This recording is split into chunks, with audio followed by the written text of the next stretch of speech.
अस्सलामुअलैकुम and a very good morning. Espresso में आपको खुश आमदीद कहेंगे। मैं हूं अर्मिला हसन। मैं हूं Imran Hasan. I hope you like in the game and live in the game. बात हो रही है टी20 वर्ल्ड कप के हवाले से, जिसका मेला जारी है और जबरदस्त तरीके से। कल अपसेट तो नहीं हुआ, वैसे अपसेट हुआ कल। हाँ, वैसे एक्सपेक्टेड ये था कि इंग्लैंड जीतेगा, लेकिन न्यूजीलैंड जीत गया। मैं वैसे इसको अपसेट कह भी सकता हूँ, नहीं भी कह सकता। अपसेट इसलिए कह सकते हैं क्योंकि जो मैक्सिमम वोट्स थे या क्रिकेटर सपोर्टर्स की जो सपोर्ट थी वो कल इंग्लैंड के साथ थी, और इंग्लैंड वैसे भी बड़ा मुल्क है, उसकी सपोर्ट भी ज़्यादा है। लेकिन कल न्यूजीलैंड ने तमाम जो कार्ड्स थे, तमाम तख्ते थे, उलट दिए और जीत लिया कल सेमीफाइनल। और इस तरीके से पहली दफ़ा in the history I think New Zealand is qualified for the T20 finals. और क्रिकेट पे तो हमने डिटेल में बात करनी है, क्योंकि अब आज चूंकि बहुत बड़ा मुकाबला होने है पाकिस्तान वर्सेस ऑस्ट्रेलिया, और उसके लिए हम सब तैयार है, क्योंकि हमें लग रहा है कि ये जो मैच है इसमें हम जीतना हमें चाहिए। अभी कल हम कुछ चीज़ें पढ़ रहे थे जिसमें शुएब मलिक और आसिफ अली के हवाले से कहा जा रहा था कि हाँ वो बाद में उस चीज़ को किया। सोशल मीडिया में बहुत हाइप मिली और ये सारे मामला रहे, लेकिन स्टिल शुएब मलिक और रिजवान के बारे में था, लेकिन वो ठीक है इंशाल्लाह। आसिफ अली नहीं, रिजवान और शुएब मलिक के बारे में था। अच्छा, थोड़ा सा इससे पहले कि हम आगे बढ़े, क्रिकेट पे हमने इन डिटेल भी बात करनी है। अभी आते हुए मैंने लाहौर में इट्स बीन लाइक 14-15 महीने तो मुझे भी हो गए रहते हुए, इतनी ज़्यादा धुंध जिसे स्मोक आप कहते हैं या पोल्यूशन, ये मैंने पहले कभी नहीं देखा, और ये हर आए दिन के साथ बढ़ रही है और ये इतनी ज़्यादा है।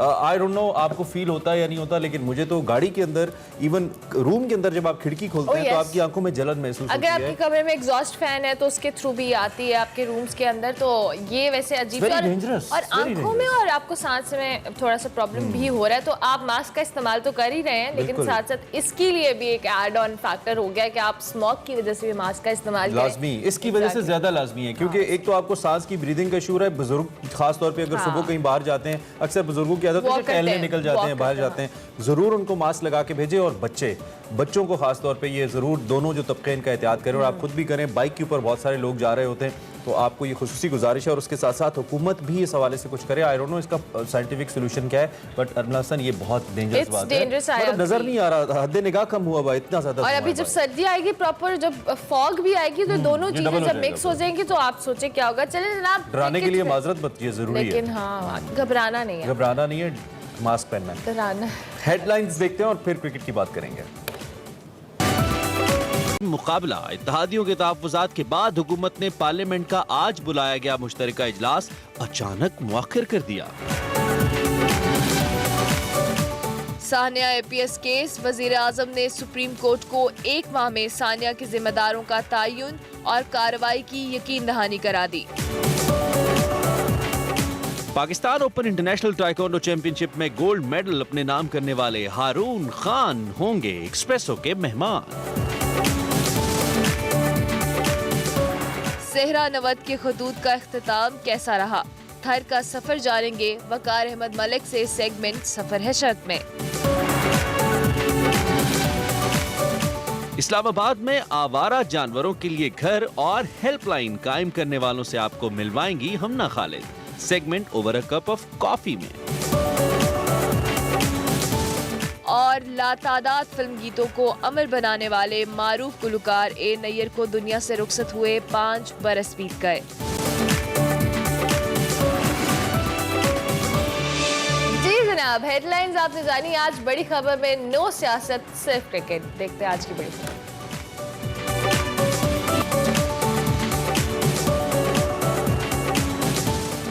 सबसे पहले टी20 वर्ल्ड कप, और न्यूजीलैंड ने इंग्लैंड को पिछाड़ा, फाइनल का बदला सेमीफाइनल में ले लिया और खुशी काबिल दीद थी कल जो हुआ। खैर, कुछ डिटेल्स आपको बताएं तो 2019 के वर्ल्ड कप के फाइनल में आपको याद है ना, इंग्लैंड सुपर ओवर में कीवीज टीम को हराकर चैंपियन बन गया था। ताहम मेरे जैसे क्रिकेटिंग फैंस ने कहा था कि ये फाइनल न्यूजीलैंड ने ही जीता है, बिकॉज बहुत कमाल का मैच हुआ था। गुज़िश्ता रोज न्यूजीलैंड ने आसाब शिकन मुकाबले के बाद न सिर्फ इंग्लैंड से अपनी शिकस्त का बदला लिया, बल्कि टी20 वर्ल्ड कप के फाइनल में भी पहली दफा पहुंच गई। और आज जो दूसरा सेमीफाइनल है उसमें भी अहम टाकरा होने वाला है। दुबई में पाकिस्तान और ऑस्ट्रेलिया के दरमियान जोर का जोर पड़ेगा, और यह मैच पाकिस्तानी वक्त के मुताबिक शाम 7 बजे खेला जाएगा। कौमी टीम कैंगरू से पिछला हिसाब किताब चुकता करने के लिए निहायत पुरज़्म है और कौमी टीम अब तक टूर्नामेंट में नाकाबिले शिकस्त है, ये तो आप सबको पता है। तारीख की बेहतरीन फॉर्म में है और इतनी बेहतरीन परफॉर्मेंस है। अब तक दोनों टीम्स की बात की जाए तो 23 T20 मैचेस खेले हैं, जिनमें से पाकिस्तान 13 और ऑस्ट्रेलिया 9 मरतबा कामयाब हुआ है। इन मैचेस में से 8 यूएई में खेले गए, जिनमें से 6 मैचेस पाकिस्तान ने जीते और कौमी टीम को नफसियाती बर्तरी तो हासिल है ही, और अभी जब कंडीशंस की बात भी करें तो इससे भी फायदा हो सकता है। ग्रीन शर्ट्स अब यूएई की सरजमीन पर मुसलसल 16 मैचेस में नाकाबिले शिकस्त है। ताहम आईसीसी जो इवेंट के नॉकआउट मुकाबलों में पाकिस्तान का कैंगरूज के खिलाफ रिकॉर्ड कोई खास हौसला अफजा नहीं है, लेकिन जैसे कि इस टूर्नामेंट में हिस्ट्रीज बदल रही हैं तो मेरे ख्याल से ये भी बदलेगी इंशाल्लाह। ठीक है, कल हमने थोड़ा सा सुना था शोएब और रिजवान के बारे में कि उनकी तबीयत ठीक नहीं है। रात गए फिर खबरें आ रही थी कि वो फिट हैं, टीम का हिस्सा होंगे। फाइनल 11 तो ओबियसली टॉस के वक्त पता चलेगी। अच्छा, इससे पहले कि हम अपने मेहमान की जानिब जाएं, एक्सपर्ट की जानिब, उनसे हम बात करें, एक बात बड़ी इंपॉर्टेंट है कि हम अक्सर कहते हैं कि दुआ से तो मैच नहीं जीते जाते, एफर्ट करना पड़ती है, लेकिन एक चीज़ दुआ से जीती जा सकती है, वो टॉस है। तो आपने अगर दुआ करनी है तो टॉस के लिए दुआ कर लें कि हम टॉस जीत जाएं, ताकि अपनी मर्जी का फैसला हम ले सकें और फिर मैच ओबियसली जो भी होगा, जो अच्छा खेलेगा वो जीत जाएगा। Ultimately it's a game of cricket and इस बार हम बड़े अपनी टीम से खुश हैं। हम ऑलरेडी मुतमईन हैं अपनी टीम की परफॉर्मेंस से, वो जीते या हारें कमाल खेलें, बिल्कुल। तो it's not about the trophy, it's about the cricket, it's about the game. हमारे साथ यासिर हमीद मौजूद हैं जी, द क्लासिक यासिर हमीद, ज़बरदस्त अपने दोनों फॉर्मेट्स के अंदर डेब्यू के अंदर 100 करने वाले स्टार प्लेयर और हमारे एक्सपर्ट भी हैं। जोश जगादे भी आप उनको देखते हैं इस वक्त हमारे साथ हैं। Yasir, welcome to the show, thank you very much and good morning. I hope आप ठीक हैं। सबसे पहले तो हम आपसे जानना चाहेंगे, कल के मैच ने आपको सरप्राइज किया? कल आपका जो पलड़ा था वो मैच खत्म होने के 1 घंटा पहले तक भी इंग्लैंड की जानिब था, झुकाव आपका, आपकी ट्वीट्स बता रही हैं, लेकिन फिर आपने तारीफ भी की न्यूजीलैंड की गेम की, the way they played. So how you see? जी वालेकुम सलाम इमरान एंड अरमला, good morning to you too. और जी बिल्कुल बड़ा ही ज़बरदस्त मैच हुआ और मैं समझता हूँ कि डैरल मिचेल्स ने और नीशम ने, इन दोनों ने मैच जिताया। अगर देखा जाए तो वैसे इंग्लैंड का पलड़ा भारी था। बड़ा प्रिडिक्टेबल वैसे टूर्नामेंट है, मैं समझता हूँ most predictable tournament in history of world cups and everything. जो टीम टॉस जीतती है वो मैच जीतती है। ये छठी दफा या 7वीं दफा है इस तरह हो है। और अच्छा ओवरऑल सरप्राइज पैकेज में मिर्जा साहब भी हमारे साथ हैं, मिर्जा इकबाल हमारे साथ मौजूद है। मिर्जा साहब गुड मॉर्निंग, कैसे हैं आप? अस्सलाम वालेकुम, सुबह बखैर अरमला, आपको भी और इमरान को भी। और यकीनन पाकिस्तान का आज मैच है, सबकी नजरें इसी मैच पर है और सुबह इसीलिए उठ गए कि भाई फटाफट पाकिस्तान के मैच के लिए प्रिपरेशन करें कि स्टैट्स के हवाले से और दीगर। डोंट टेल मी कि आपने नवाफिल पढ़े हैं मिर्जा साहब सुबह सुबह उठ के पाकिस्तान टीम के लिए। ऐसी नहीं है, लेकिन बस ये है कि दिल पाकिस्तानी है तो पाकिस्तान के लिए धड़कता है। मिर्जा साहब, आप अभी कल के मैच पे, आज के मैच पे तो आएंगे, कल के मैच पे हम जरूर आपका एक कमेंट लेंगे। ऑब्वियसली कल का मैच वो सही सेमीफाइनल वाला मैच था, नेल बाइटिंग जिस तरह से हम देख रहे थे सिचुएशन, आपने कितना एंजॉय किया कल का मैच?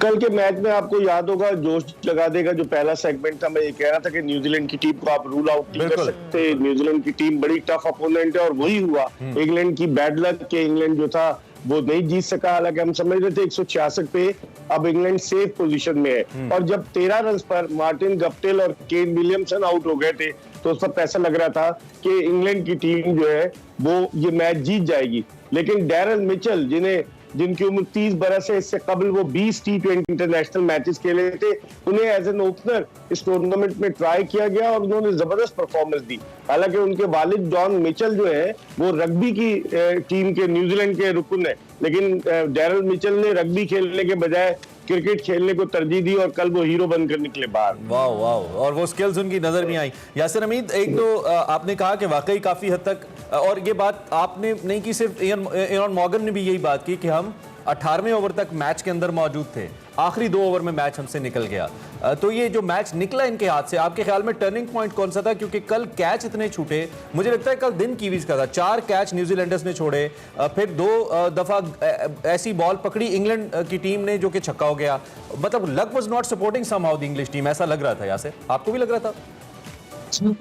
जी बिल्कुल बिल्कुल। आखिर में जो क्रिस जॉर्डन का वो ओवर था वो बड़ा एक टर्निंग पॉइंट था, इसमें उसने 22 रन दिए, आई थिंक नंबर 1। और दूसरा एक कैच जो था जिसमें ट्राई नहीं की, जॉनी बेस्ट्रो और लिविंगस्टन के बिल्कुल आगे गिरा था वो बॉल, तो वो कैच भी अगर कर लेते तो उसके बाद भी 2 छक्के मारे हैं नीशम ने, तो 12 रन बहुत बड़ा डिफरेंस क्रिएट करते हैं। और फिर उसके बाद थिंग्स आसान हो गई उनके लिए। और मैं समझता हूँ कि इंग्लैंड की टीम इस तरह एक्सपेक्ट नहीं कर, क्योंकि बिल्कुल ठीक कह रहे हैं आप, 18वें ओवर तक वो गेम में थे और मॉर्गन बिल्कुल इज राइट के 18वें ओवर तक वो लोग गेम में थे और वही आखिरी 2।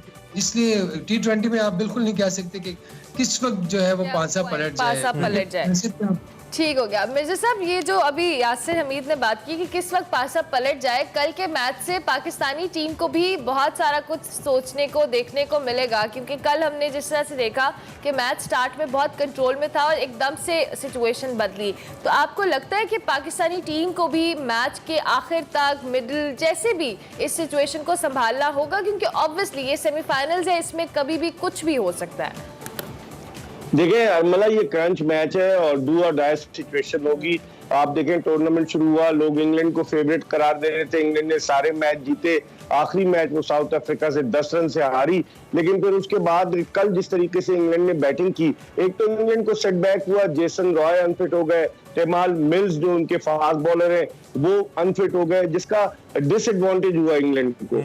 और न्यूजीलैंड ने खास तौर पर मैं कहूंगा डैरल मिचेल ने तो मैन ऑफ द मैच का अवार्ड लिया, लेकिन जिमी नीशम ने जो बैटिंग की है उन्होंने कमाल की बैटिंग की है। वो टर्निंग पॉइंट था, जिमी नीशम की जारहाना बैटिंग वो टर्निंग पॉइंट था उस मैच का, जहां न्यूजीलैंड वापस आई। और जो एक जॉनी बेस्टो जो थे वो कैच करके बाउंड्री से बाहर चले गए, जो छक्का हो गया, ऐसा लग रहा था कल किस्मत भी जो थी वो कीवी टीम पर मेहरबान थी। और लोग कहते हैं ना कि किस्मत बहादुरों का साथ देती है, हालांकि कीवी टीम ने कल केन विलियमसन ने इतनी अच्छी कप्तानी नहीं की, आखिरी 10 ओवर में 99 रन बने।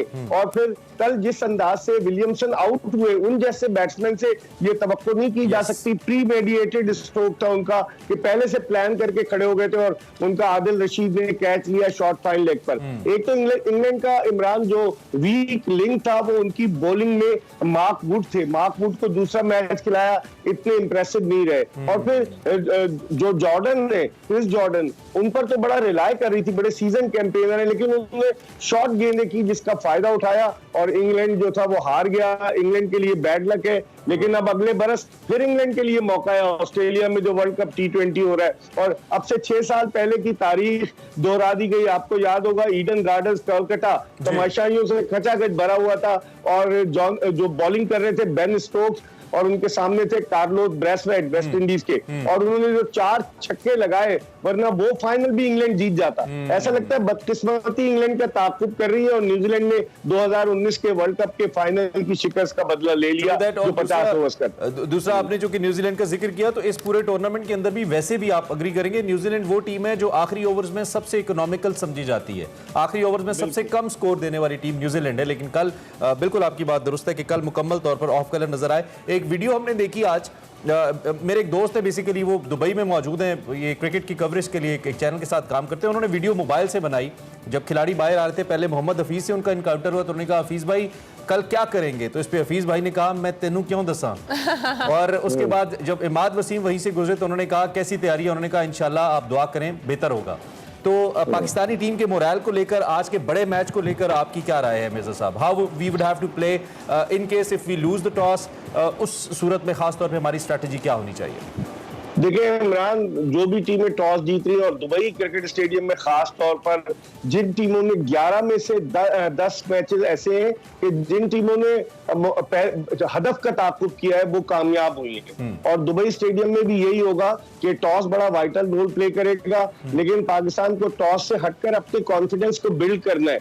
पाकिस्तानी टीम को ओवर कॉन्फिडेंट नहीं होना कि बस हम जीत गए। कल उन्होंने देख लिया इंग्लैंड का हशर, तो मैं समझता हूँ टफ मुकाबला होगा। डेविड वार्नर और एरोन फिंच वो बड़ा वाइटल रोल प्ले कर सकते हैं विद इन पावर प्ले जो 6 ओवर्स का होता है। और फिर उनकी बॉलिंग बड़ी तगड़ी है, वो लोग फास्ट बॉलर्स के साथ जाएंगे, मिचेल मार्श, जॉश हेजलवुड और पैट कमिंस, तीनों बहुत तेज हैं, तो वो अटैक करेंगे रिजवान और बाबर आजम पर। और कल जो अफवाहें उड़ा दी गई, ये तो आपको पता है माफिया है जो अफवाहें उड़ा देता है कि वो अनफिट हो गए, उनको बुखार हो गया, ये सिर्फ और सिर्फ रेट बढ़ाने के लिए इस तरह की अफवाहें उड़ाई जाती है। आप खुद समझते हैं इस बात को। तो वो मतलब ये कि आज 100% मतलब आई एम क्वाइट श्योर कि जो आज हफीज भी खेलेंगे, शोएब मलिक भी खेलेंगे, रिजवान और शोएब मलिक खेलेंगे। तो ऐसी कोई बात नहीं, दुआ करें पाकिस्तान अगर पावर प्ले में उनको रोक लेता है, जिस तरह से वार्नर या फिंच को आउट कर लेता है, तो फिर उनकी मिडिल ऑर्डर बैटिंग थोड़ी सी वल्नरेबल है। हालांकि मिचेल मार्श है, स्टीव स्मिथ है, ग्लेन मैक्सवेल है उनके पास,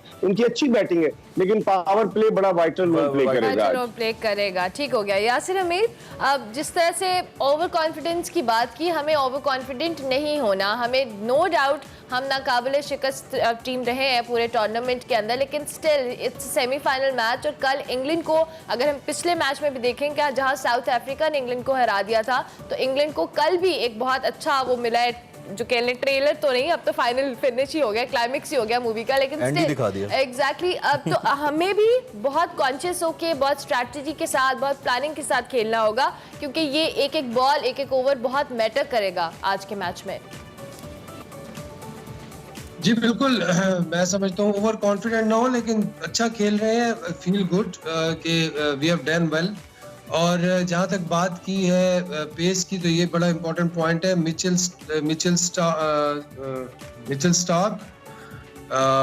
जैश हेजलवुड, ये थोड़े तेज हैं ये बॉलर, ठीक है, तो इन पे थोड़ा सा स्ट्रेटजी के साथ खेलना होगा। ये बात बिल्कुल आप सही कह रही हैं कि थोड़ा सा अपने आप को थोड़ा सा संभल के खेलें, थोड़ा सा, क्योंकि बाबर और रिजवान तो वैसे भी टाइम लेके खेलते हैं।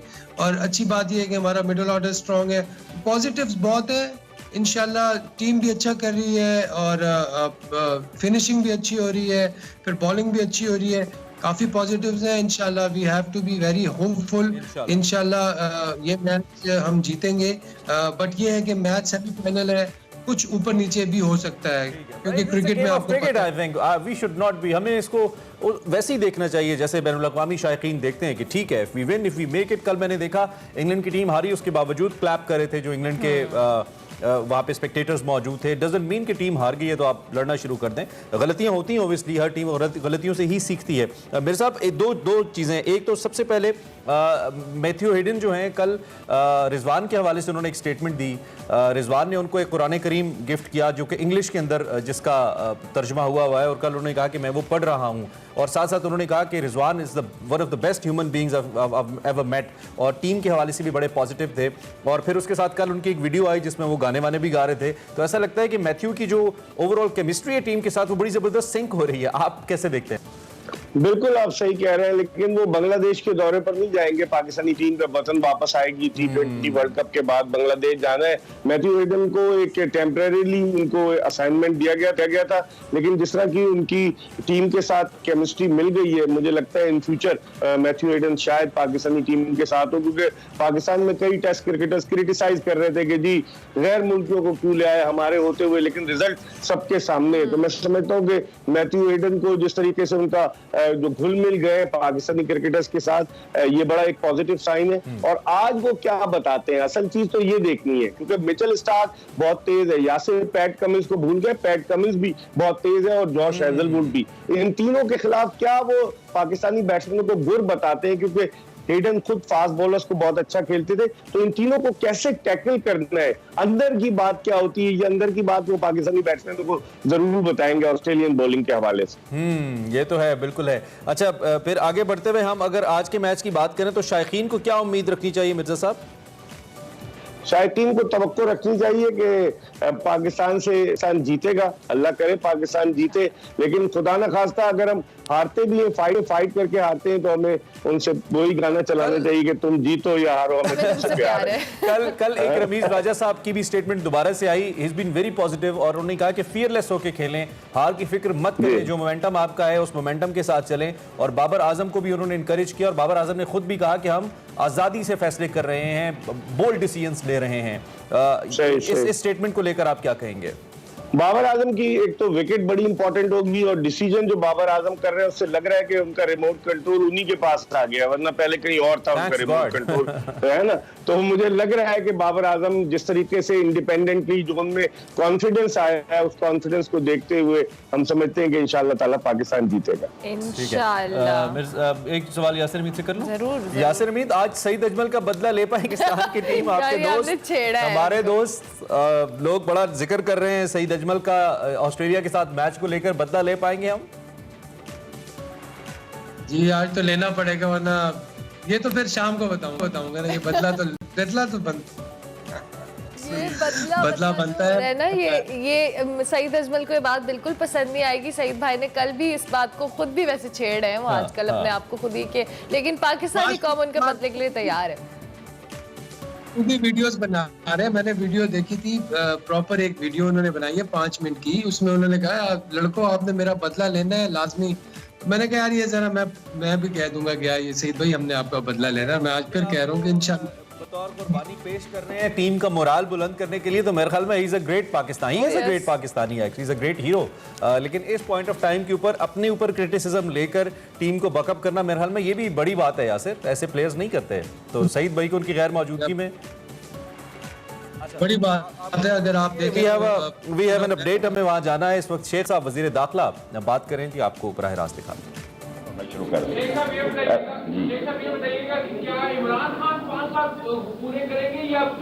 इंशाअल्लाह ताला इमरान खान पूरे करेगा। मैं उसके साथ खड़ा हूं और अल्लाह से यही दुआ है कि वो 5 साल उसके साथ मैं क्या कहते हैं बिल्कुल साथ खड़ा हूं। कब्रिस्तान की 1000 कनाल जमीन ले रहे हैं, राशिद साहब उस पर काम कर रहे हैं। अभी हमारे पास एक कॉलेज के 35 करोड़ रुपया हमने उनको दिया है। 22 तारीख को उसका फैसला है, अल्लाह कर 2 दिसंबर को। तो पहले 22 को 11 को था, फिर वो आगे चला गया और ताकि जून तक वो कॉलेज मुकम्मल। Last 3 question. Thank you. Okay, Sheikh Rashid Ahmed वज़ीर दाखिला इस वक्त मीडिया से बात कर रहे थे। इमरान खान साहब के हवाले से कह रहे थे कि इंशाअल्लाह मैं उनके साथ खड़ा हूँ, 5 साल पूरे करेंगे। अपने बुलेटिन में आपको इस हवाले से मजीद भी आगाह करते रहेंगे। यासिर हमीद हमारे साथ है। Pakistan versus Australia second semifinal है। This is T20 world cup और पाकिस्तान की टीम चूंकि अनडिफीटेड रही है तो हमारी होप्स बड़ी हाई हैं। Yasir Hamid, any last comment about today's match? What you suggest being a senior player? आप खुद भी खेले हैं, ऑस्ट्रेलिया के नेचर को भी समझते हैं, एक गेम प्लान के साथ आते हैं और उस गेम प्लान के ऊपर चलते हैं चाहे जो कुछ भी हो। कोशिश करते हैं कि टीम कोलैप्स ना करे, ये बहुत कम देखा है हमने। सो पाकिस्तान की टीम की स्ट्रैटेजी क्या होगी आपके ख्याल में? क्या जो यूजुअल स्ट्रैटेजी वर्ल्ड कप में रही है वही कारगर होगी या आज कुछ नया लेके आना पड़ेगा, नया प्लान लेके आना पड़ेगा?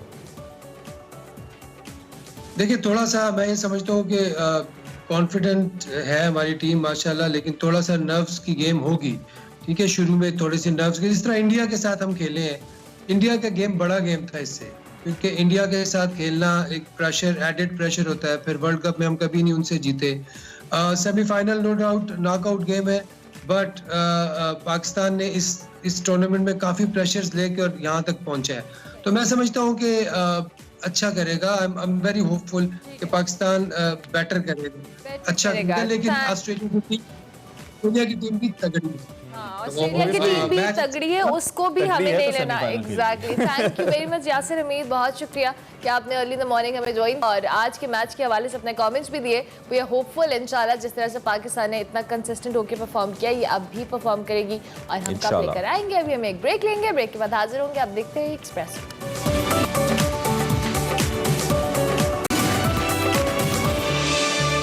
Welcome back to Expresso. मुल्क की सियासत की बात कुछ करते हैं और इसमें अचानक से कुछ ज़्यादा ही तेज़ी आ गई है, ऐसा लगता है।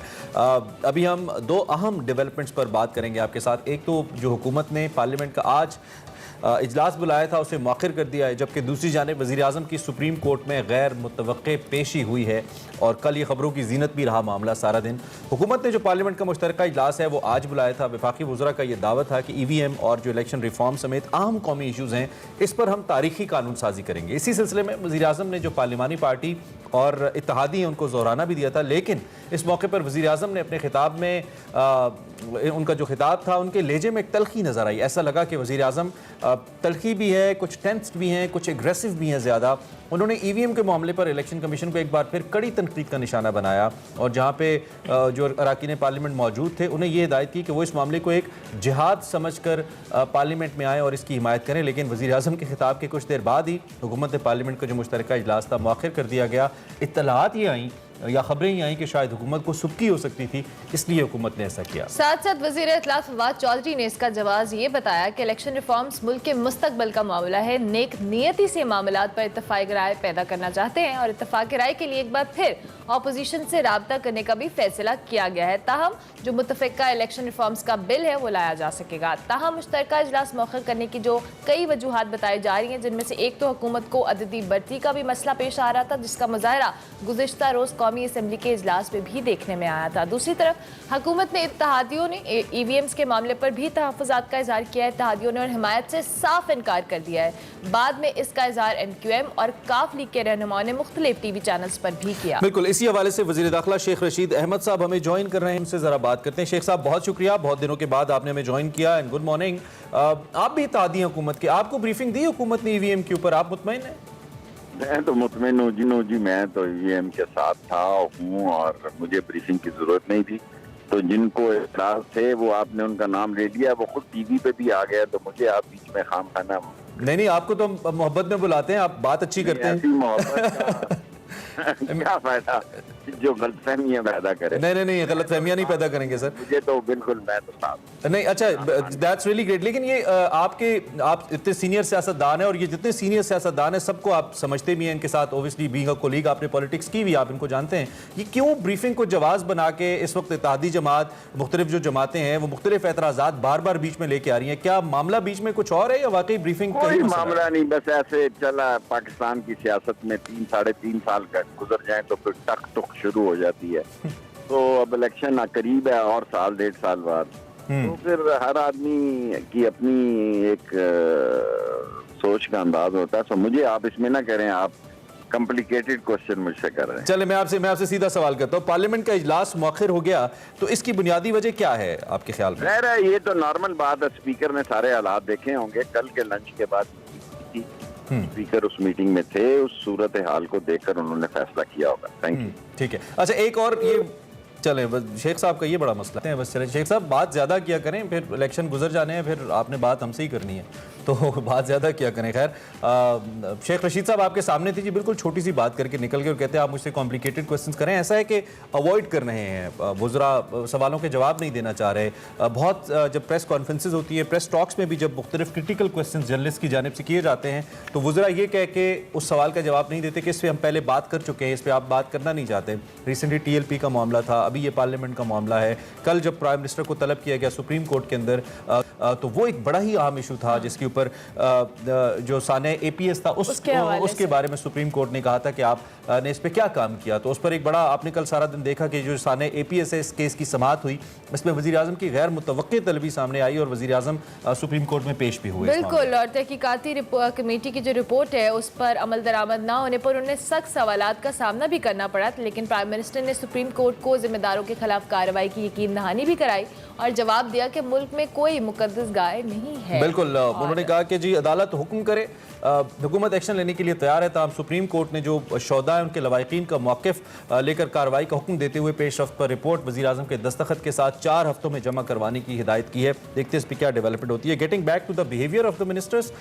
टू मीडिया इन पर्टिकुलर, कुछ अर्सा पहले जो मीडिया रिपोर्टिंग कर रहा था तो कोशिश की गई कि मीडिया की आवाज़ को दबाया जाए, मीडिया डेवलपमेंट अथॉरिटी बनाई जाए, एक बिल लेकर आया जाए, फिर मीडिया ने रजिस्ट किया, उससे गवर्नमेंट को बैक ऑफ करना पड़ा। बहुत सारे मामलात पे हुकूमत ऐसा चाहती है कि उनकी मर्जी के फैसलों। एक और आपको अपडेट बताऊं कि जो इदारा शुमारियात है, जिसके स्टेटिस्टिक्स हम आपको हर हफ्ते बताते हैं कि महंगाई कितनी बढ़ी, दाल कितनी महंगी हुई, गवर्नमेंट ने उसको भी कल मना कर दिया है। गवर्नमेंट ने कल काबीना के इजलास में ये फैसला हुआ है कि आप मंथली बेसिस पे फिगर्स दें, आपको हफ्तावार बताने की क्या जरूरत है। अगर वो हफ्तावार दें या मंथली बेसिस पे दें, हुकूमत के वुज़रा आके TV पर धड़ल्ले के साथ उन इदारा शुमारियात के जो स्टैटिस्टिक्स है उनको निगेट करते हैं। वो कहते हैं जी ये सब गलत है, ये हमारा इदारा है लेकिन ये गलत रिपोर्टिंग कर रहा है, आपको बिल्कुल गलत फिगर्स बता रहा है। महंगाई तो हुई नहीं है, महंगाई तो दुनिया के मुकाबले में पाकिस्तान में बहुत अच्छा अरना हसन, ये सिर्फ इन वुज़रा का हाल नहीं है। मतलब I have been working since, मुझे 12-13 साल हो गए हैं इसी फील्ड के अंदर। ये जब भी हुकूमत के 2-3 साल गुजरते हैं, ये वुज़रा के साथ मसाइल शुरू हो जाते हैं। जब आप प्रूव नहीं कर सकते, अपनी कारकर्दगी नहीं दिखा सकते, तो फिर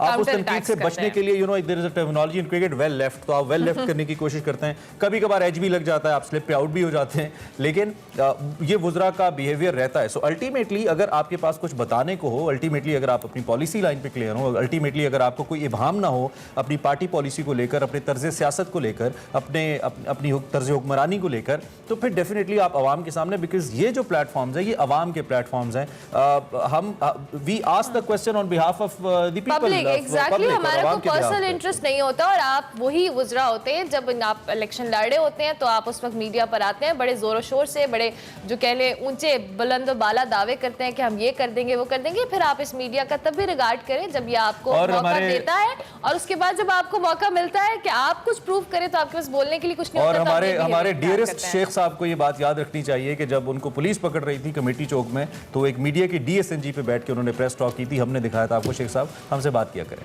प्लीज। ब्रेक लेंगे, के बाद हाजिर होंगे, आप देखते रहिए express.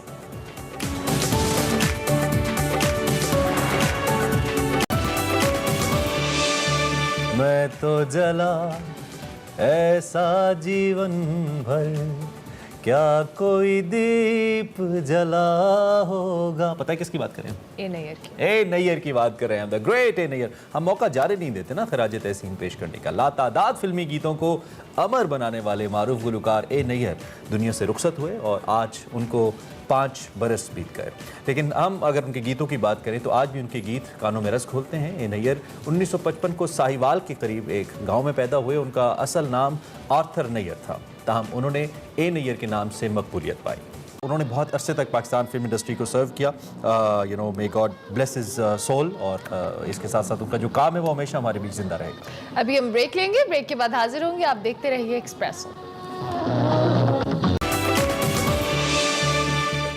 Welcome back to Expresso. और अब आपको मालूम है हम निकले तेरी तलाश में भी और सफ़र शर्त में भी हमारा फोकस ये होता है कि हम सफ़र की बात करें, और सफ़र किसी एक मंजिल का नहीं होता, हम घूमते फिरते रहते हैं, आपको दिखाते रहते हैं।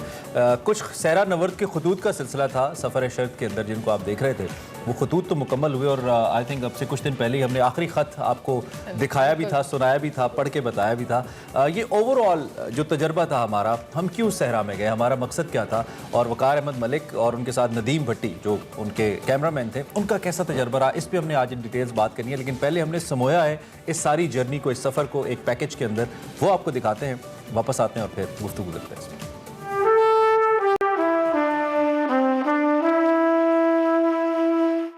मेरी रूह की रागनी सुन रहे हो, पुरानी सी लय है, पुराने से नगमे, पुरानी सी मैं है, पुराने से शीशे, जिन्हें मैं चुरा लाया हूं साकियाने अजल से।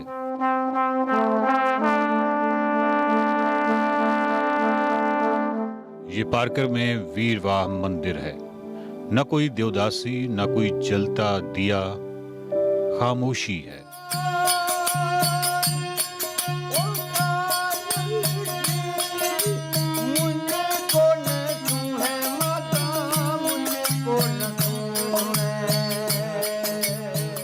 आइए थर की सदियों कदीम तहजीब की खुशबू लें, आइए थर की रेत पर बारिश की छींटों के बाद उठने वाली खुशबू से लुत्फ अंदोज हों। आइए बाबा लक्ष्मण की आंखों में झांकने की सादत हासिल करें जहां मोहब्बत की नमी तैरती है। आवण जावण कह गयो बोल अनेक रे, क्या बात, गिनते गिनते गठ गई मारे आंगलियां री नेक रे। वाह वाह वाह। इस कदर देवमालाहियत से भरपूर है और आपको आपकी आंखों से यकीन नहीं आता कि इस कदर वुसअत, और ये है रण ऑफ कच्छ। आज बादल छट गए और कुएं की गहरी तह में चांद का अक्स लहराता रहा।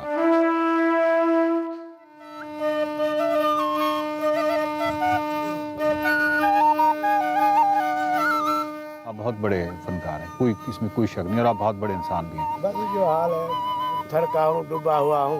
अरे क्या बात, बहुत शुक्रिया सर। मैंने इंसान के दिल में झांका, एक छोटा सा कुआं जिसमें अक्से महव अंजुम के सिवा कुछ भी न था। आखिर ये तन खाक मिलेगा, कद कोटन में मारी रोजे रोए। लाल वण धारा जी रे मारा लगी धारा जी, ओ मने लैया लोनी गुजरात। अब बच्चों को डांटती या गुस्सा तो नहीं होती? नहीं नहीं नहीं, कभी भी नहीं होती? कभी के तो कभी कभी हो, तो होता है, कभी बहुत शरारत करते हैं। गरीब है तंग होती हूँ तो फिर हाय, हाय, बोलती हूँ। हाँ। कखली जो ठयली का हर याद ही दई, बिठो याद ही दई, हर याद ही दई। हम बोलते हैं हमारे बड़ा कमरा है जी जी अभी, ऐसा कमरा है आप देखिए। हाय हाय हाय। कल दे मुल्क जाऊं काली गिच भिड़िया खाऊं, वो कल दे मुल्क जाऊं काली गिच भिड़िया खाऊं, खादो या सांजो खूबी मरीड़ो झोला भरे लो। मेरे पास बहुत पैसे है उसके लिए। किस क्या? उधर ही खड़ा हो गया। क्या चीज ये वाला? हाँ, ये कमरा। ओहो, या बनाना चाह रही थी? जी हाँ, लेकिन फिर वो पैसे खत्म हो गए। पैसे खत्म हो गए, सिर भी खत्म हो गई।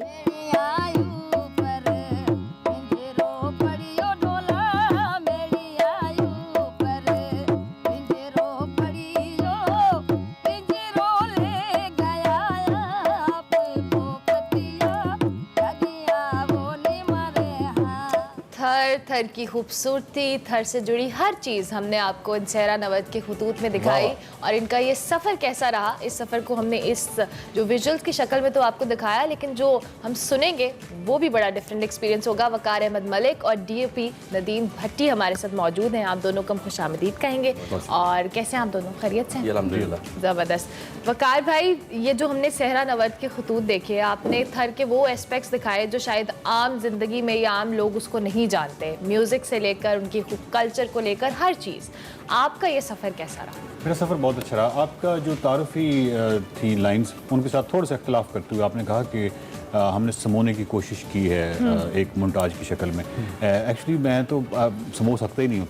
30 एपिसोड्स में से इतना कंटेंट था हाँ। कि मुझे आज भी कल में बहुत नॉस्टैल्जिक हो गया, और मुझे वो साईं लतीफ़ और वो याकूब नाबीना और जितने बड़े बड़े करैक्टर्स थे, मरियम नाज, और ये गरीब लोग थे। और सबसे बड़ा अफसोसनाक ये मामला होता है कि जब आप इतने बड़े आर्टिस्ट की गुर्बत देखते हैं, और उसके बाद इमरान भाई हम क्या कह सकते हैं, हम मैक्सिमम मैंने बार बार एक ही चीज़ रिपीट करता रहा। डिप्लो का सिंगर थे, जितने भी बड़े लोग थे बार बार एक ही कहता था कि आप बहुत नेक आदमी हैं, आप बहुत अच्छे आदमी हैं, तो हम और क्या कर सकते हैं, और बस यही कहते रहे। और इसके अलावा जो थार था वो मतलब शुरू में ये था कि हर डेजर्ट में पता नहीं हमें कंटेंट, कुछ लोग कह रहे थे कि मतलब थार में आप कितनी एपिसोड्स कर लेंगे।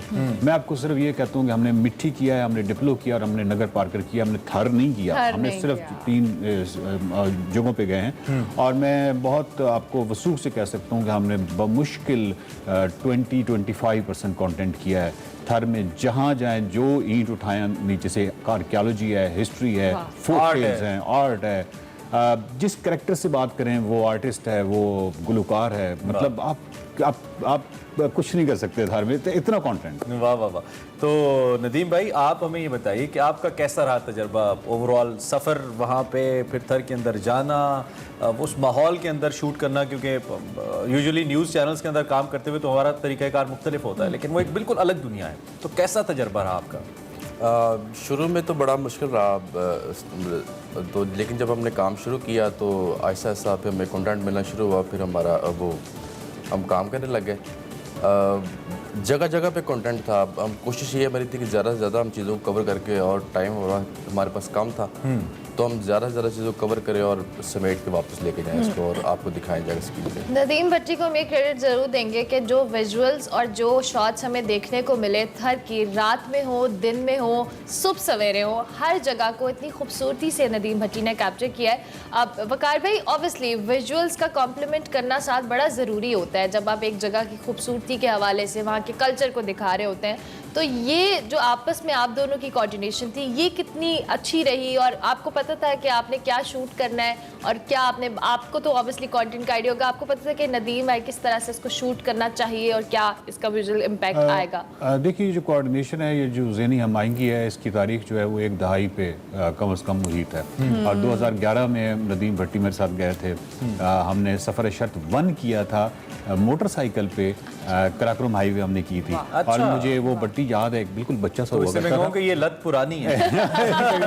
और ये अभी बहुत ही नौमर थे और मुझे बिल्कुल याद है कि क्योंकि फर्स्ट टाइम ये इतनी बड़ी माउंटेन रेंज में जा रहे थे, तो दासू में जब हम पहुंचे थे और रात थी और ये मतलब घबरा गए कि हम कारवाई कहाँ जा रहे हैं, पूरा दिन हम सफ़र कर रहे हैं, पहाड़ है और अभी भी आप कह रहे हैं गिलगित इतना दूर है।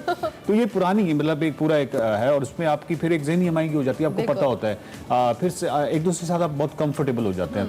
तो वो 20 दिन थे वो थार वाले, वो स्पेशली मैं तो सिर्फ ये कहूँगा, कल मैंने जब दोबारा से उसको देख रहा था, रिविजिट कर रहा था 30 एपिसोड्स को, तो इमरान भाई पूछ के बिल्कुल ऐसे लग रहा था जैसे मैंने 2 जिंदगियां जी हैं।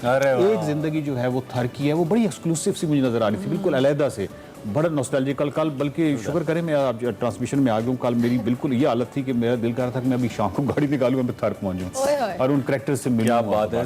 अच्छा भट्टी भाई, एक तो भट्टी साहब के हवाले से आपको बताएं कि हमारी इस ट्रांसमिशन बाकी ट्रांसमिशंस की भी रीढ़ की हड्डी की हैसियत रखते हैं, बैकबोन होते हैं, ये बैकएंड पे रहते हैं।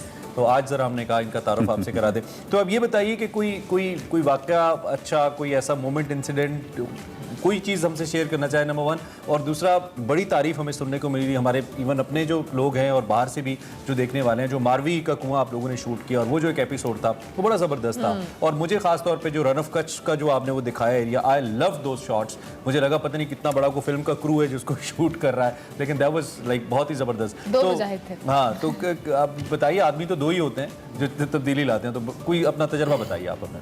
मारवी के कुएं के हवाले से वो ऊँट आते हैं आपने नहीं? जी अब ये हमने सुननी है, अब हमने सुननी है ऊँट वाली बात। बता सकते हैं। हाँ जी, थर में मेरे लिए बड़ा अच्छा था। मजहबी रवादारी के हवाले से जो मुझे देखने को मिला, वो मेरे लिए एक बड़ा एक न्यूज़ थी कि लोग किस तरह रहते हैं और बिल्कुल भी एक दूसरे के साथ लड़ाई झगड़ा नहीं करते और मिलजुल के रहते हैं। तमाम जितने भी त्यौहार एक दूसरे के आते हैं वो सब मिलजुल के उसको सेलिब्रेट करते हैं। और मुझे सबसे अच्छी जो बात वहाँ पे यही लगी थी कि लोग एक दूसरे के साथ झगड़ा नहीं करते, मिलजुल के रहते हैं। अच्छा भट्टी साहब, आप ना ऊँट वाली याद अगर ये बात ना बताना चाहे तो मैं आपकी आप है ना, आपकी तफरीह के लिए मैं आपको बता देता हूँ। जरूर। बेसिकली ये हुआ था कि सहरा और ऊँट जो है ना, आपको पता है उसका एक रिश्ता है। अच्छा, मेरे नाना भी जो है उन्होंने भी ऊँट रखे, मेरी फैमिली जो है उन्होंने भी ऊँट रखे। तो बात यह है कि ऊँटों के साथ एक है, मतलब मेरी उनसीयत भी है, वो सारा कुछ है, लेकिन मैं ऊँट पे सवारी नहीं कर सकता। मतलब मुझे ऐसी डर से मतलब कभी की नहीं है ये, शायद इस वजह से। तो मैंने यहाँ से जाती हुई कहा, मैंने कहा बेटी ये मुझसे कोई डिमांड ना करिए एज अ DOP कि मैं ऊँट पे सवार नहीं हो सकता कभी भी।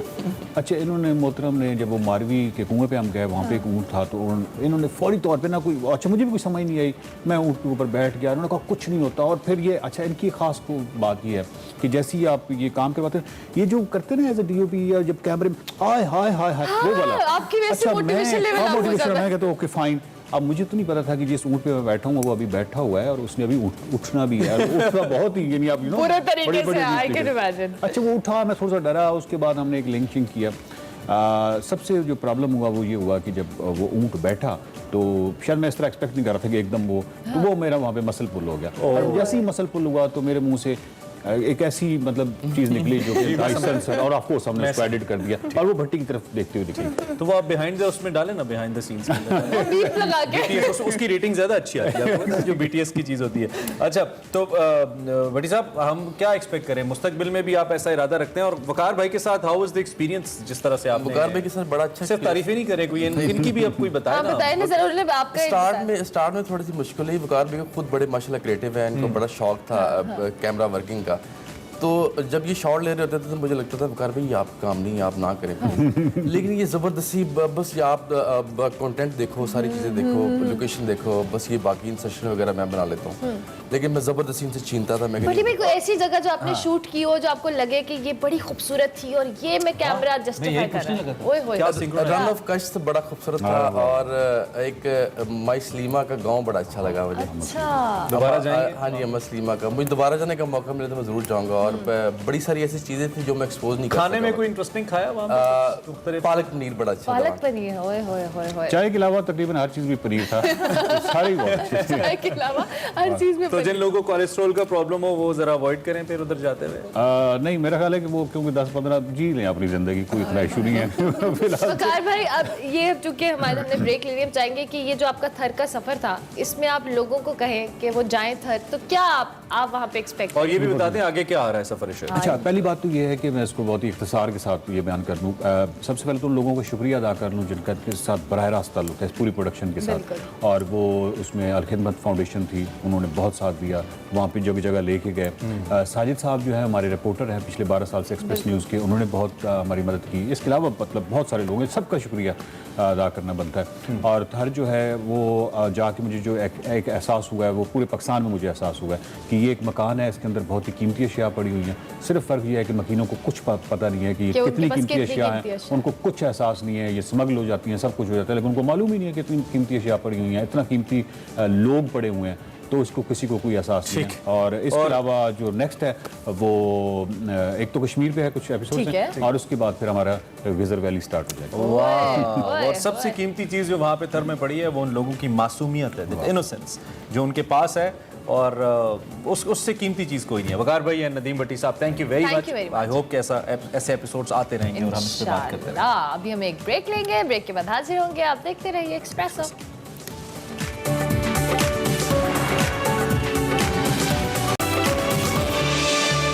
Welcome back to Expresso. Break के बाद आ चुके हैं, अब बारी हमारे segment over a cup of coffee की। आपने इंसानों के शेल्टर होम्स के हवाले से तो सुना होगा, लेकिन जानवरों के लिए एक ऐसा शेल्टर होम है जहां पर उनको रेस्क्यू भी किया जाता है, उनका इलाज भी किया जाता है, और ऐसी जगह लेकर जा रही हैं Hamna Khalid over a cup of coffee.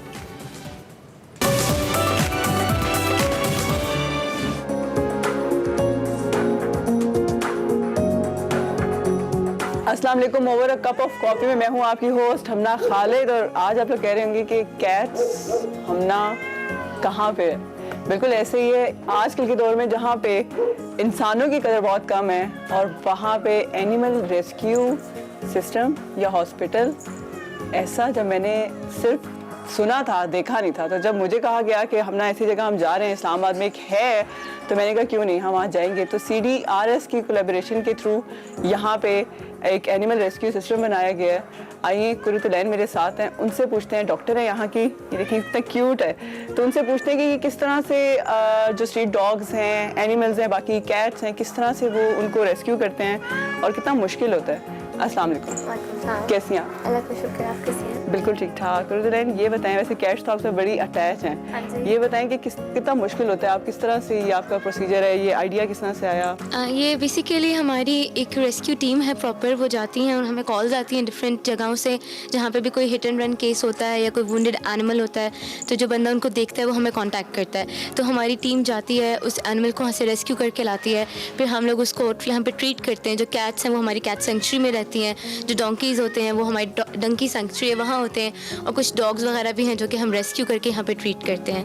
And basically it's a TNVR centre. और अगर मैं आपसे ये पूछूं कि किस तरह से आपने, मैंने यहाँ पे देखी डिफरेंट किस्म के स्ट्रीट कैट्स हैं जिनके हालात बड़े बुरे हैं, तो आप किस तरह से इनको रेस्क्यू करके, इनकी प्रॉपर केयर करके, कितना आपको मुश्किल लगता है as you know human being? ये बेसिकली ये तो हमारा प्रोफेशन है, ये तो हमें करना है, और ये पैशन भी है, और ये बेजान चीज़ है, और जितना प्यार ये हमसे करते हैं तो उसके लिए तो फिर हमें करना पड़ता है ये सब कुछ। बिल्कुल ऐसे ही है। ये बताएं कि ये सेटअप आपने खुद डिज़ाइन किया? जी, हमने खुद डिज़ाइन किया। ये बेसिकली हम डिफरेंट कंपनी से, लाहौर से लोकल जो वेंडर्स हैं उनसे हमने ऑर्डर पे बनवाया सब। तो आपको किस तरह से, मतलब हम लोग कांटेक्ट कर सकते हैं कि यार ये कैट यहाँ? हमारी हेल्पलाइन नंबर है, आप लोग उस पर 24 आवर्स अवेलेबल होते हैं लोग, आप कभी भी किसी भी टाइम हमें कांटेक्ट करके बता सकते हैं। उसके लिए आपको हमें अपनी आपकी लाइव लोकेशन देनी है, और जो बंदा हमें रिपोर्ट करे उसका वहाँ पे प्रेजेंट होना ज़रूरी है, बिकॉज कुछ फॉर्मेलिटीज़ होती हैं, फॉर्म्स वगैरह होते हैं, वो अपने फिल करने होते हैं। बिल्कुल ऐसे ही है। फिर हम वो ले आते हैं और फिर हम उसको ट्रीट करते हैं। Thank you so much. और अब हम चलते हैं डॉग केनल की तरफ, जहाँ पे स्ट्रीट डॉग्स हैं और इस तरह से जितने भी इमरजेंसी केसेस में लेके आए जाते हैं, वहाँ पे सलमान होंगे हमारे साथ, उनसे पूछते हैं, जो कि यहाँ के डायरेक्टर भी हैं, वो बताएंगे कि कितना मुश्किल है, ये आइडिया कैसे है, कैसे वो मैनेज करते हैं। आइए चलते हैं उनकी तरफ।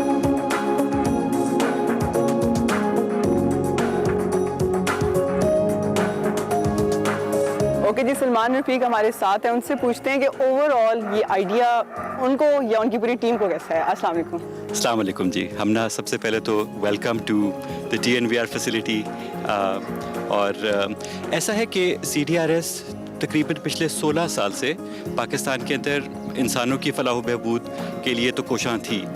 वक्त के साथ साथ हमने नोटिस किया कि जो जानवर हैं वो भी हमारी इन्वायरमेंट का, हमारे माशरे का हिस्सा हैं, तो उनके लिए, उनकी फलाह व बहबूद के लिए भी काम करना बेफिट्स अस एन ऑर्गेनाइजेशन लाइक अस। तो अगर एक मैं आपको कट करके क्वेश्चन करूं कि इस मुल्क में ओवरऑल अब जैसे टाइम चल रहा है तो इंसानों के लिए बहुत मुश्किल है मैनेज करना, तो यू नो एनिमल्स किस तरह से, मतलब ये आपने बहुत अच्छी बात की है। बल्कि ये मैं आपकी वसातत से आपके व्यूअर्स को ये स्पेशली मैसेज देना चाहूँगा, क्योंकि कुछ लोग इस चीज़ के ऊपर हमें क्रिटिसाइज़ करते हैं कि क्या इंसानों के लिए जो है काम करना वो इनफ था कि आप जानवरों की तरफ काम करें। मैं आपको बताना ये चाहता हूँ कि CDRS के तकरीबन कोई 8 या 9 मेजर प्रोजेक्ट्स हैं, जिसके अंदर से एनिमल्स की वेलफेयर का प्रोजेक्ट सिर्फ एक है, बाकी के 8 इंसानों की वेलफेयर के लिए हैं। इस तनाजुर में इस बात को रखा जाए कि सिर्फ ऐसा नहीं है कि हम सिर्फ जानवरों की फलाह व बहबूद के लिए काम करें। बिल्कुल ऐसे ही है। तो अगर मैं आपसे पूछा जाऊँ कि आइडिया के बाद अगर कोई ऐसा एक्सपीरियंस जो स्ट्रीट डॉग्स के साथ आपके साथ रहा हो कि बहुत बुरी कंडीशन में, जैसे ये आपने छोटा सा पपी उठाया हुआ है जिसका नाम आप पोगो बता रहे थे। जी, पोगो जो है ना, इसकी मदर थी वो बहुत टेरिबली इंजर्ड थी। नॉर्मली लोग जो हैं कुत्तों को पत्थर उठा के मारते हैं, जिसकी वजह से उनके वूंड्स हो जाते हैं जिस जगह पर पत्थर लगता है, और उसके बाद उन वूंड्स के अंदर मैगेट्स पड़ जाते हैं। फिर जब वो मैगेट्स हैं ना, वो उसके वूंड बिल्कुल ऐसे ही है जैसे आप एक जानवर को जिंदा खा रहे हैं, तो वो सख्त पेनफुल उसके लिए होते हैं। तो इसको मैं जाने दूंगा क्योंकि अब इसको लगता है कि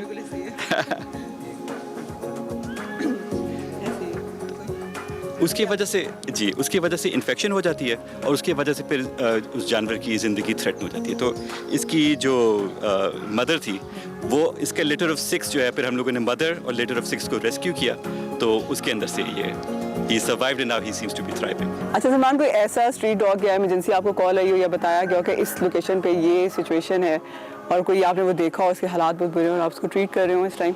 जी, almost on an everyday basis इस तरह के केसेस आते रहते हैं। और बल्कि अब आइए आपको मैं ऑपरेशन थिएटर ले चलता हूँ, जहाँ पर एक छोटा सा पपी है जो कि कोलैप्स हो गया था, और उसको अभी अंडर ट्रीटमेंट हम देख रहे हैं।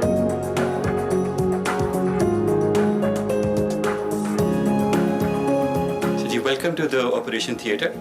और जहाँ पे हमारे जो ट्रैप न्यूटर वैक्सीनेट रिलीज के अंदर जो न्यूटरिंग और स्पेइंग का जो प्रोसीजर है वो होता है, और under the able guidance of doctor Hasnain, जो कि एक वेटरनेरियन सर्जन भी हैं और क्वालिफाइड वेटरनेरियन है। तो over to you.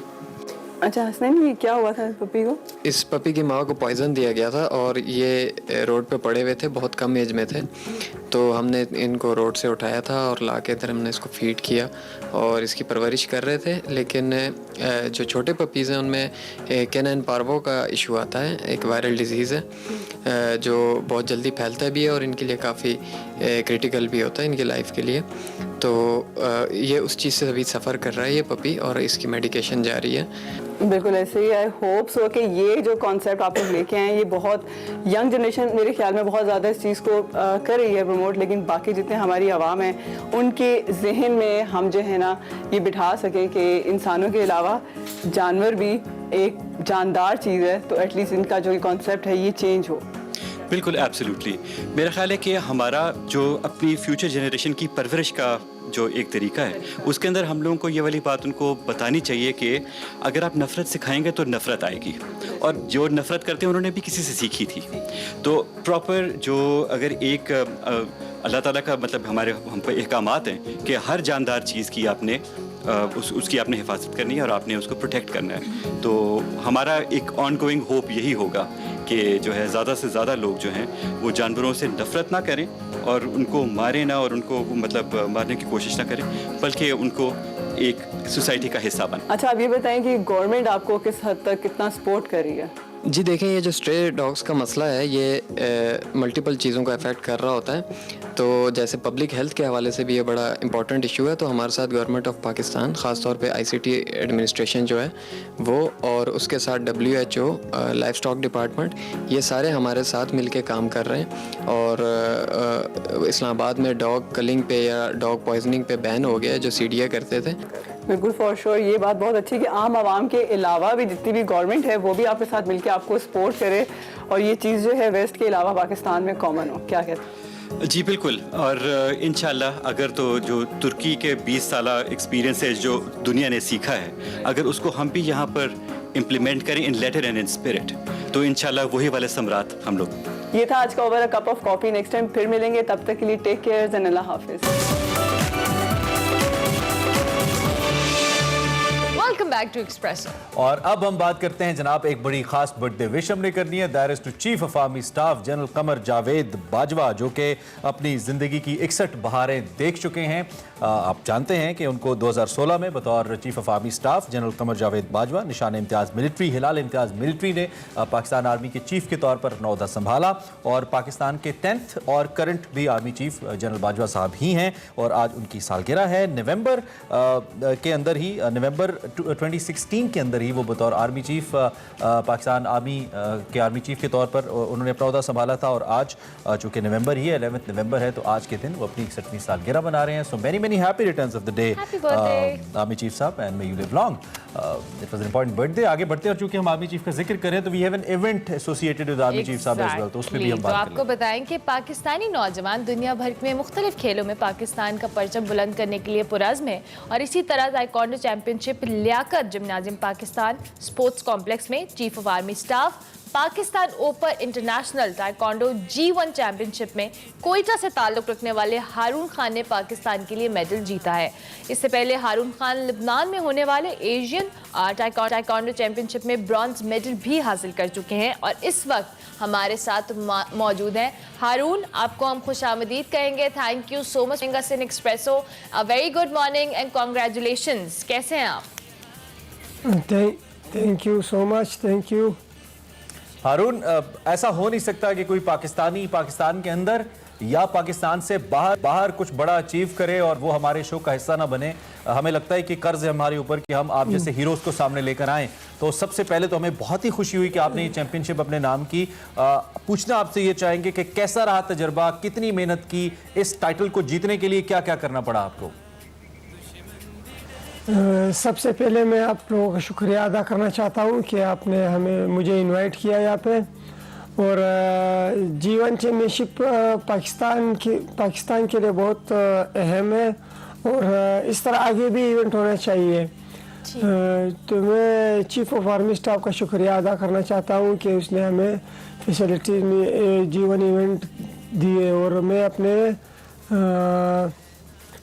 Pakistan taekwondo president के कर्नल वसीम साहब का शुक्रिया अदा करना चाहता हूँ कि वो हमें बहुत ज़्यादा सपोर्ट कर रहे हैं। तो इंशाल्लाह इस तरह आगे मजीद भी सपोर्ट करेंगे। हारून, इस ज़रा मुकाबले के हवाले से बताइएगा कि मुख्तलिफ ममालिक यहाँ पर आए थे और ये पार्टिसिपेट किया आपने।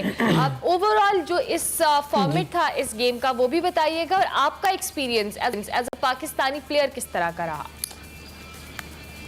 जी, मेरा एक्सपीरियंस माशाल्लाह बहुत बेहतर रहा। इससे पहले मैं कोई 3 हफ्ते पहले मैं ईरान में चैम्पियनशिप में पार्टिसिपेट किया था, अल-फजर और एशियन क्लब चैम्पियनशिप, जिसमें मैंने सिल्वर मेडल हासिल किए। दोनों चैम्पियनशिप में मैंने सिल्वर मेडल हासिल किया पाकिस्तान के लिए।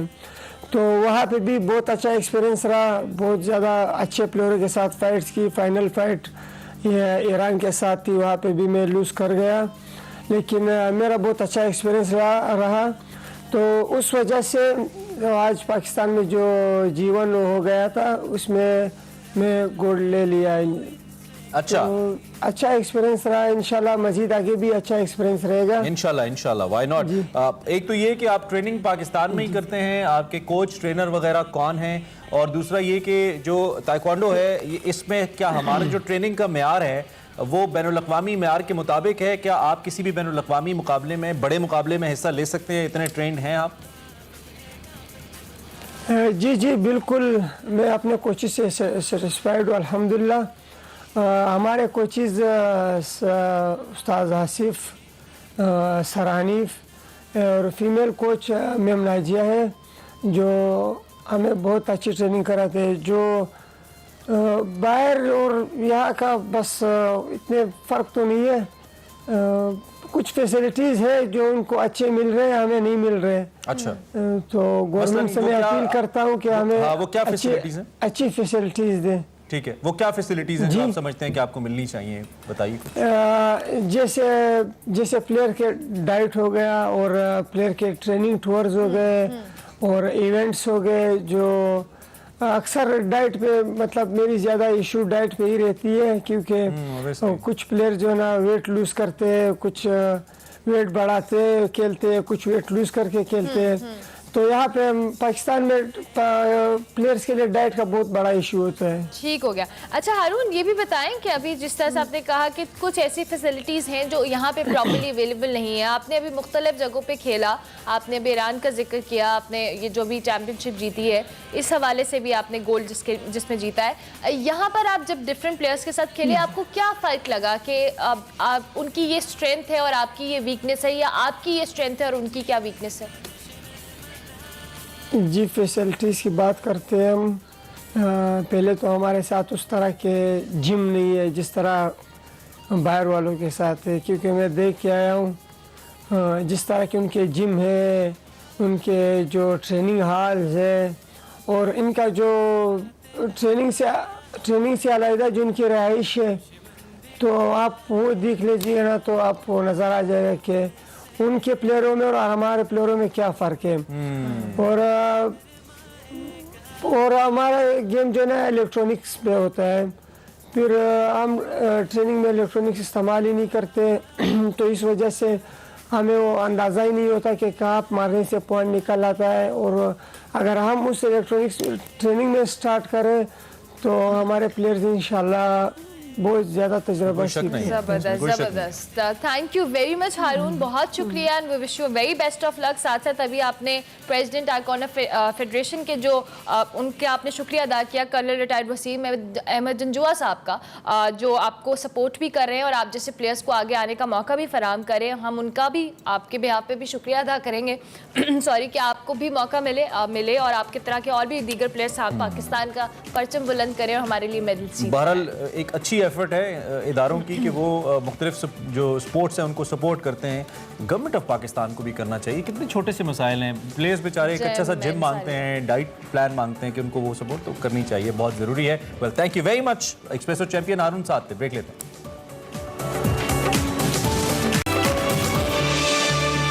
Welcome back to Expresso. अब हमारे सेट पे आई है खुशी, और वो खुशी आई है एक्सरसाइज की शक्ल में। खुशी, कैसी हैं आप? मैं ठीक ठाक, आप लोग कैसे हो? बिल्कुल ठीक ठाक। खुशी, आज आप बहुत खुशी लेकर आई हैं, लेकिन ये बताएं कि आप किस खुशी में एक्सरसाइज कराएंगी? सो गाइस, आज थर्सडे को हम फुल बॉडी एक्सरसाइजेस करेंगे। So I would like to invite the anchors as well. if they want to exercise करें आप। They're always asking कि हमने fit होना है, but you guys are already very fit, but or fitter than you can join the class as well. यही बात है, मैं स्मार्ट नहीं। So guys, what we're going to do, we're going to start with the warm up. 30 jumping jacks and 30 arm circles, 15 back, 15 forward, and 30 toe touches. So guys, you have to do a warm up before every exercise. हमारी पहली exercise ground पे होगी. You need a pair of dumbbell. Sorry, ground पे नहीं होगी. It's going to be plyo lunges with presses, and as we jump to lunge, press and come back and come back, and speed up guys, and keep your chest upright, shoulders back, and descend your leg down and relax on the floor guys. Second exercise is push-ups. Jump back to squat and bicep curls. And then again, push up, jump back to squat and bicep curls. Third one is guys decline mountain climbers. Hands right below your shoulders, stomach tucked in, breathe out. And last, कितने reps है खुशी? It's timing होगी इसमें 30 seconds off, 10 seconds off. Okay. 30 seconds on, 10 seconds off. Last one exercise is on the ground, legs up. And chest presses with V hold. Breathe in and exhale. It's difficult.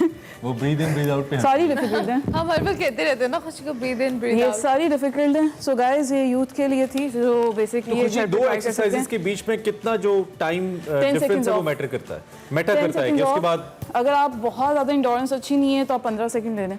आप इसको alter कर सकते हैं। According to your endurance. Initially तो आप इसमें है कि 4 एक्सरसाइज करने के बाद आप 1 मिनट रेस्ट ले लें, सही है, 4 to 5 राउंड्स कर लें, 2 मिनट रेस्ट ले लें, योर हार्ट रेट इज लेकिन अपना पोस्चर वगैरह वो आप ठीक रखें। यस, सेट्स पूरे ऑलवेज करें। अपराइट पोस्चर होना चाहिए आपका, बैक टाइट होनी चाहिए, shoulders should be rotated back. So guys ये घर पर ट्राई करें, हार्ट रेट ऊपर जाएगा, जितना हार्ट रेट ऊपर रहेगा कंट्रोल उतना फैट लॉस आपका ज्यादा होगा। Okay, thank you very much खुशी, बहुत शुक्रिया। खुशी भट्ट हमारे साथ मौजूद थी एक्सरसाइज और हार्ट रेट की उन्होंने बात की, आप अपने हार्ट रेट को आज काबू में रखिएगा, क्योंकि आज शाम को होने वाला है बहुत बड़ा मुकाबला मेरे और अरमला हसन के दरमियान, नहीं बल्कि पाकिस्तान और ऑस्ट्रेलिया के दरमियान, जो कि होगा शाम 7 बजे और हम आएंगे शाम 5 बजे आपके साथ जोश जगा दे। You have to watch us with Saeed Ajmal, चूंकि उनका बदला आज हमने लेना है माइक हसी के छक्कों का, याद है ना आपको, तो हम यहाँ पे बात भी करेंगे। कोई भूले ना भूले, सईद भाई भूल जाएंगे, ये नहीं भूलने देंगे। मैच खेलेंगे हम आज। Stay tuned and thank you very much for watching express. Show खत्म हो गया।